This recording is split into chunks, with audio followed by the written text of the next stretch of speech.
Olá pessoal, tudo bem com vocês? Espero muito que sim. Bem-vindos ao meu amado Direito Civil, bem-vindos ao estudo do Direito das Coisas. Hoje, iniciando o estudo da posse, institutos muito controversos, e a gente vai falar disso nessa aula. Mas antes, se você não é inscrito nesse canal, por favor, vai lá, se inscreva, ative as notificações, deixe o seu comentário, compartilhe com seus colegas, vamos fazer esse canal crescer cada vez mais.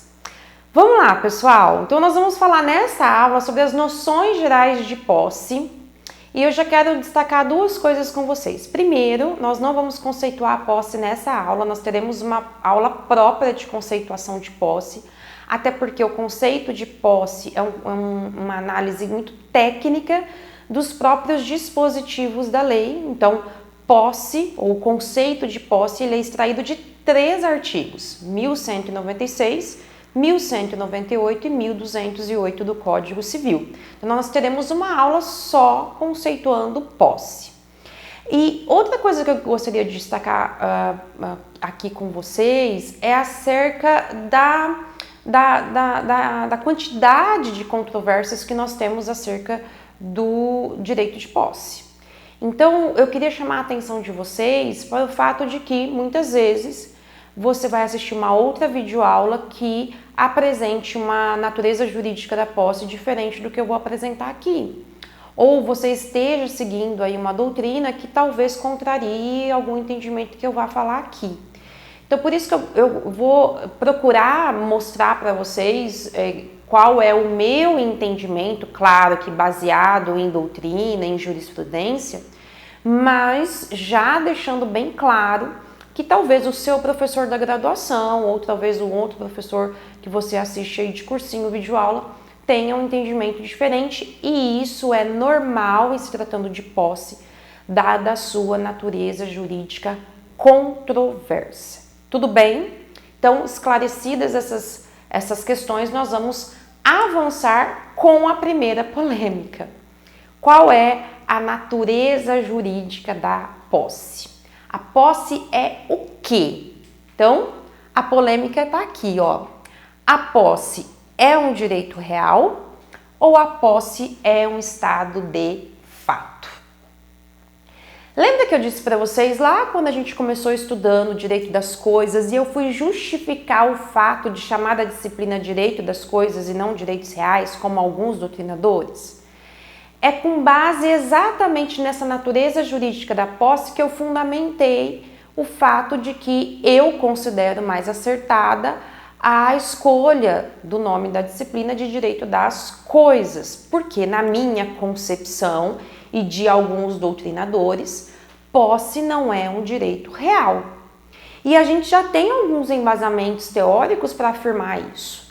Nós vimos na nossa aula de princípios que os direitos reais, eles seguem o princípio da taxatividade, números clausus, ou seja, são 13 incisos que estão disciplinados pelo artigo 1225, dizendo quais são os direitos reais. Então, 1225 diz, são direitos reais, 2 pontos, e apresenta lá uma lista de 13 incisos. Se você abrir o artigo 1225, você não vai encontrar posse na lista dos 13 incisos. Se você não encontra posse na lista dos 13 incisos, e a gente já sabe que o direito real ele não pode ser criado pelo princípio da autonomia da vontade, ele não pode ser criado pelo exercício da autonomia da vontade, e sim somente pela lei. E se a lei diz que são direitos reais esses que estão no artigo 1225, então eu já excluo a natureza jurídica da posse de direito real. Posse não é direito real. A posse, ela tem efeitos de direito real. Como, por exemplo, quando eu vou configurar a posse e conceituar a posse como um poder que uma pessoa exerce sobre uma coisa. A gente sabe que o direito real é exatamente isso. É o exercício de um domínio, o exercício de um poder sobre uma coisa. A posse é o exercício de um poder, é o exercício de um domínio de uma pessoa sobre uma coisa. E essa posse, esse exercício do poder, ele é oponível erga omnes, que é um outro efeito do direito real. Ou seja, toda e qualquer pessoa tem a obrigação de respeitar o meu direito de posse. Então, nós temos que entender o seguinte, que tamanha a relevância da posse, tamanha a relevância desse poder que a pessoa exerce sobre uma coisa, que o direito vem, que a lei vem e dá a esse poder alguns efeitos semelhantes, alguns efeitos inerentes aos direitos reais. Porém, de forma técnica, por não estar elencado lá no rol do artigo 1225, eu considero que posse não seja direito real. Apesar de termos vários doutrinadores que consideram que sim, trata-se de direito real. Então, na minha concepção, posse é um estado de fato. Esse estado de fato nada mais é do que a visualização do poder que a pessoa exerce sobre a coisa. Então, nem sempre a gente consegue visualizar o domínio que a pessoa tem sobre uma coisa. Nem sempre a gente consegue compreender ou comprovar de forma fática o domínio que a pessoa tem sobre uma coisa. A posse é a exteriorização desse domínio. O exercício da posse é que dá visibilidade desse domínio. Então, quando eu olho alguém dirigindo um carro, quando eu olho alguém morando numa casa, quando eu olho alguém plantando numa propriedade rural, eu estou visualizando um domínio existente. Há um poder da pessoa sobre a coisa. Então, a posse não seria um direito real, e sim um estado de fato. Bom, avançando um pouquinho na polêmica, nós também temos que entender que tipo de posse que existe. A gente vai falar de classificação de posse, a gente vai ver assim, várias espécies de posse, mas qual é o tipo de posse que tem relevância aqui para o direito das coisas? Porque estudar posse tem por objetivo proteger a posse. Então, por que eu desejo e por que eu tenho a intenção de caracterizar alguém como possuidor? Porque eu preciso proteger o exercício daquele poder, daquele domínio que a pessoa tem sobre a coisa. Apesar da pessoa, por exemplo, não ter nenhum título, né, que o garanta ou que o justifique no exercício daquela posse. Bom, então dentro de uma grande concepção, dentro de uma grande classificação, nós teríamos duas espécies de posse. A posse ius possessionis, ou posse formal, e a posse ius possidendi, ou posse causal. A posse ius possessionis, ou formal, é aquela que ela é desprovida de qualquer título, de qualquer causa que garanta o exercício daquela posse. Não há nenhuma relação jurídica, não há nenhum documento, não há qualquer papel que justifique o fato da pessoa estar exercendo posse sobre uma coisa. Porém, ele exerce posse. A posse será a utilização da coisa com uma destinação econômica, seja para moradia, seja para exploração econômica, como por exemplo de um imóvel rural, de forma mansa, de forma pacífica, termos que nós vamos estudar mais lá na frente, por mais de ano e dia. Sendo que essa posse, mesmo eu não tendo um documento que me autorize a exercê-la, ela merece proteção, inclusive em face do proprietário do bem, do proprietário da coisa, pelo menos em termos de ações possessórias. É claro que lá na frente, por ser o proprietário, esse proprietário ele vai ter o direito de reivindicar a coisa através de uma ação reivindicatória que a gente vai estudar também lá. Mas em termos de posse, se uma pessoa permanece mansa e pacificamente na posse de uma coisa, utilizando ela de forma pública por mais de ano e dia, sem que o proprietário tenha tido qualquer tipo de conduta no sentido de impedir aquela posse, então essa pessoa ela merece proteção, pelo menos num primeiro momento. Além disso, nós temos a posse ius possidendi, ou a causal, que é aquela em que eu tenho uma causa de direito para estar naquela posse. Então eu tenho lá um registro público que me garante o direito de propriedade, ou eu tenho um contrato de locação que me garante o direito de estar morando naquele imóvel como locatário. Então eu tenho algo, eu tenho um documento, eu tenho um título que me garante o direito de estar no exercício da posse. Tanto a posse ius possidendi quanto a posse ius possessionis, elas merecem proteção para o direito.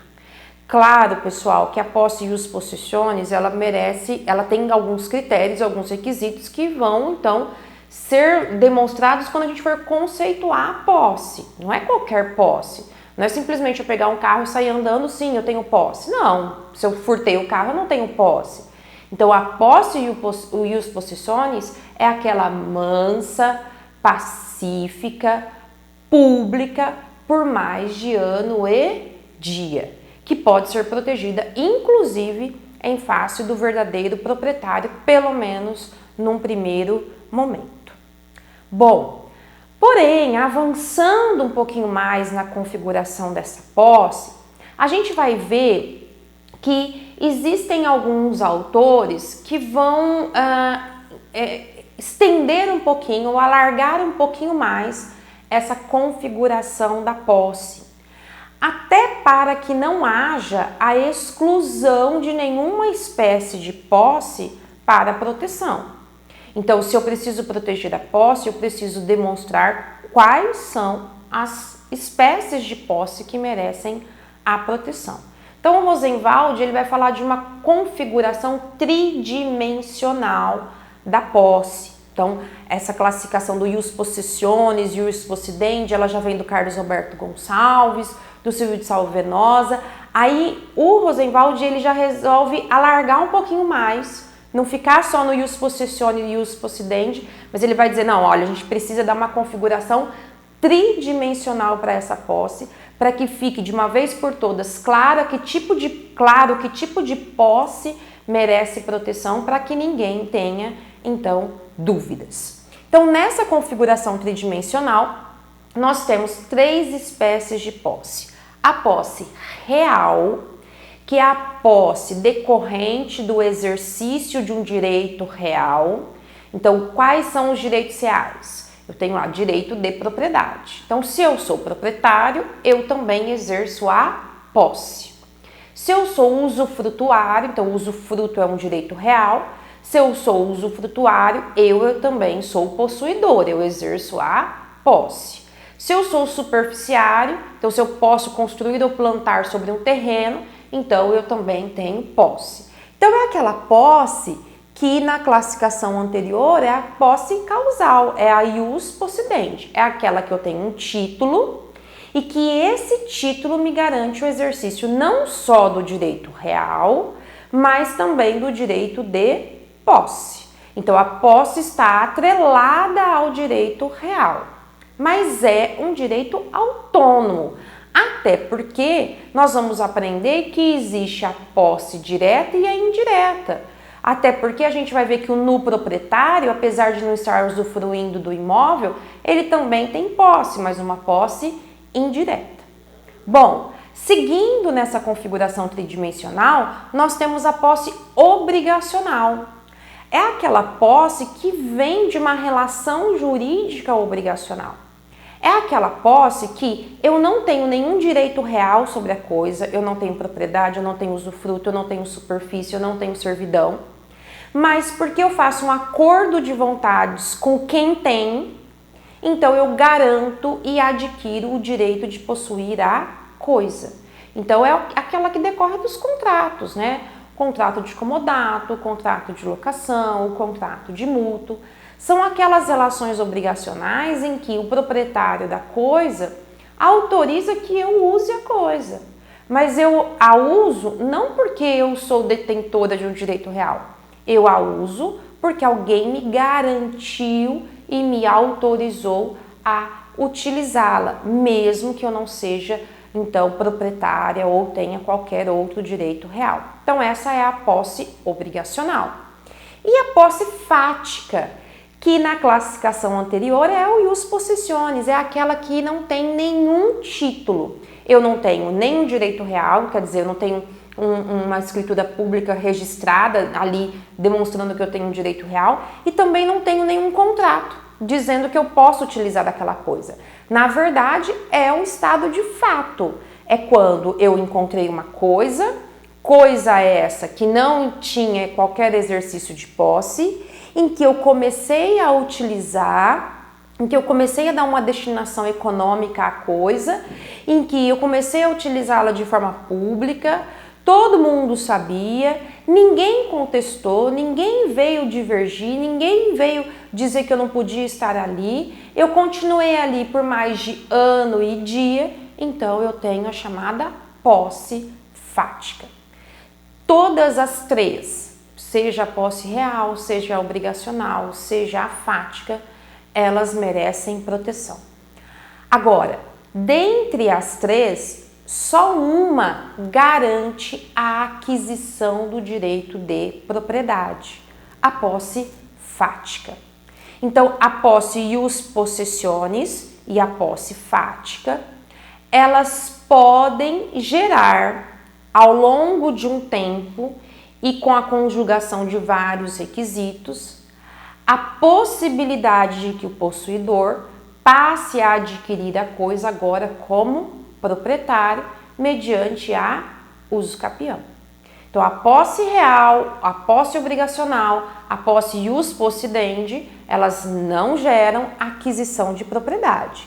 Elas geram, sim, o direito de ser protegidas, então ninguém vai poder entrar na minha casa, ninguém vai poder invadir o meu sítio, porque aí eu tenho o direito, então, de propor ações possessórias. Ninguém vai poder entrar na casa que eu alugo, que eu pago o aluguel todos os meses, porque eu, inclusive o próprio dono do apartamento, por exemplo, não pode entrar na casa que eu estou morando. Não pode entrar no apartamento que eu estou morando, porque ele me deu autorização para morar. Então eu tenho ação possessória, inclusive contra ele, contra o próprio dono. Agora, a única posse capaz de gerar para mim o direito de propriedade, a aquisição da propriedade, é a posse fática, dentre uma quantidade imensa de requisitos que nós vamos aprender lá na frente. Tudo bem? Bom, um detalhe a respeito da posse. A gente sabe, e nós vamos falar um pouquinho mais sobre isso quando a gente for estudar propriedade, mas quando a gente estuda lá o direito constitucional, a gente sabe que um dos direitos e garantias fundamentais é o direito de propriedade. Mas a gente também sabe que o artigo 5º da Constituição Federal vai dizer que a propriedade ela deve atender à sua função social. O que isso significa? Significa que a propriedade ela tem que ser protegida. Quem é proprietário merece proteção e toda e qualquer pessoa deve se abster de desrespeitar o direito de propriedade. A não ser que, e aí vem o inciso da função social da propriedade, para dizer o seguinte, a não ser que essa propriedade não tenha função social. E como função social de forma muito simplória, a gente vai entender utilidade social e econômica. O direito, ele quer proteger a propriedade, mas desde que o proprietário tenha uma visão coletiva e tenha uma intenção de não só se beneficiar, mas beneficiar a coletividade, explorando economicamente aquela coisa. Então é muito melhor você ter um vizinho que more na casa do que você ter uma casa ao lado da sua que é abandonada. Porque a gente sabe todos os riscos sociais que uma casa abandonada traz para um bairro, por exemplo, para uma cidade, por exemplo. Da mesma forma, é muito melhor para o seu município que você tenha lá uma propriedade rural, que tenha uma usina instalada, que tenha um frigorífico instalado, que tenha uma agricultura, que tenha um laticínio, porque tudo isso reverte como benefício para o município. Então, a função social da propriedade é a garantia de que o proprietário tire para ele todos os rendimentos que ele quiser, mas que esses rendimentos eles também possam reverberar na sociedade, na coletividade. E é exatamente isso que a função social da posse protege. Quando a gente fala da função social da posse, a gente tem que entender que a proteção que se dá à posse é uma proteção no sentido de garantir a dignidade da pessoa humana. Por que alguém passa na frente de uma casa abandonada, entra nessa casa, começa a utilizar essa casa, ninguém aparece, reforma essa casa, dá uma utilidade, instala lá sua família, né? Cuida do local, é um bom vizinho, é um bom cidadão? Por que eu tenho que proteger essa pessoa se essa pessoa não adquiriu legitimamente a coisa? Porque, na verdade, eu tenho que punir o proprietário, que dono dessa coisa simplesmente a abandonou. Que dono dessa coisa não deu qualquer importância a ela. Pensem comigo, se você é dono de uma coisa e você sabe que alguém invadiu e está lá dentro, morando há mais de 1 ano e você não fez nada, o que se entende disso? Que você não tem mais interesse naquela propriedade. Se você não tem mais interesse naquela propriedade, então eu vou dar e vou conceder proteção a quem deu utilidade, a quem tem interesse, a quem precisa. Muitas vezes a posse ela é muito visualizada nas questões de moradia, né? Então a pessoa ela vê uma casa abandonada, ela instala ali um local para moradia, ela vê lá uma chácara abandonada, ela entra com a sua família. Então, entendendo que esse possuidor muitas vezes ele se apropria de uma coisa inicialmente indevidamente, mas permanece nela de forma legítima e dá a ela uma utilidade econômica que interessa muito mais à sociedade do que a coisa estar abandonada, então sim, o direito resolve e entende a necessidade de proteger essa posse. E por fim, nessa aula, vamos falar sobre o que pode ser objeto de posse. O que pode, então, ser objeto do possuidor, o que pode ser objeto aí da proteção possessória.